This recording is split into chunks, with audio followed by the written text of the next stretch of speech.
Year from prescription medication overdoses. It's not one of the top causes of death nationwide, but it's not far behind.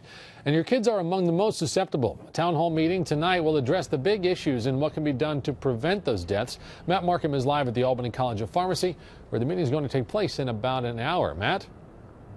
Yeah, Jerry, 6:30 is the time, and according to some recent studies, 1 in 5 kids has tried or at least used prescription drugs at some point, and that number has been growing over the last couple of years. It really goes to show you that your child may not be able to avoid a prescription drug risk. Would you consider prescription drug abuse an epidemic? Absolutely. I do, and particularly among our young population. It's a high-dosage trend in both directions. The Albany Addictions Care Center caring for more pill takers. Police Department take-back programs collecting success each year. It's hard to measure, but I can tell you we are seeing an increase of the medications that are being turned in. Equally difficult to determine a reason why. I think a lot of doctors are too quick to push scripts out, and there's a lot of phony scripts that go out. Many of them end up in the hands of a dealer, not necessarily in the big cities, and more often than not, youngsters between the ages of 12 and 25.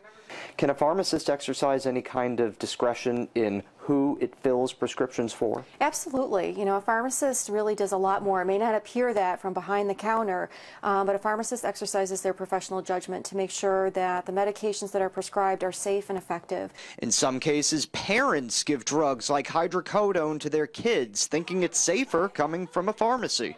4 in 5 parents will talk to their kids about alcohol and marijuana abuse and the dangers of that, but only 1 in 5 parents have actually talked to their kids about the dangers of prescription drug abuse. Cardiovascular, kidney damage to start, and it's happening in more neighborhoods, in more places.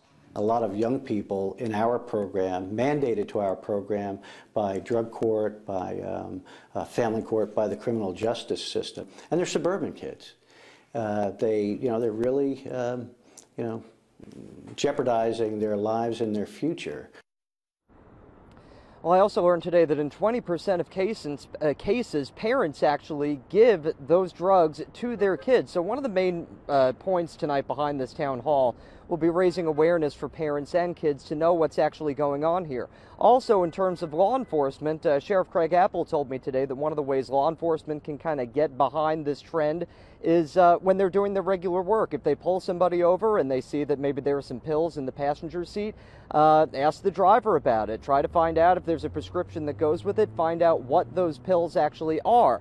It's harder to get those pills in your possession these days, but that's actually causing kids to go in another direction, find something else to use. I'll explain what that is at 6:30. All right, so Matt, what about signs and symptoms parents might want to look for to see if there is a problem, with their children and these drugs? Right, and there are a couple of things to look for that might raise your own awareness that something may be wrong with your kids, specifically irritability, attitude, forgetfulness.